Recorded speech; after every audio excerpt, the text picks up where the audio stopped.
હું અર્જુન દેવાભાઈ મોઢવાડિયા ઈશ્વરના નામે સોગંદ લઉં છું કે ઈશ્વરના નામે સોગંદ લઉં છું કે કાયદાથી સ્થાપિત ભારતના સંવિધાન પ્રત્યે કાયદાથી સ્થાપિત ભારતના સંવિધાન પ્રત્યે હું સાચી શ્રદ્ધા અને નિષ્ઠા ધરાવીશ. સાચી શ્રદ્ધા અને નિષ્ઠા ધરાવીશ. હું ભારતના સાર્વભૌમત્વનું અને અખંડતાનું સમર્થન કરીશ. હું ભારતના સાર્વભૌમત્વનું અને અખંડતાનું સમર્થન કરીશ. અને હું ગુજરાત રાજ્યના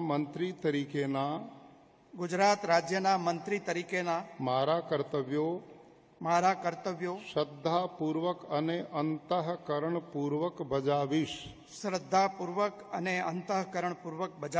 અને ભય કે પક્ષપાત રાગ કે દ્વેષ વિના તમામ લોકો સાથે સંવિધાન અને કાયદા અનુસાર ન્યાયપૂર્વક વર્તીશ. હું અર્જુન દેવાભાઈ મોઢવાડિયા ઈશ્વરના નામે સોગંદ લઉં છું કે હું ગુજરાત રાજ્યના મંત્રી તરીકે જે કોઈ બાબત મારી વિચારણા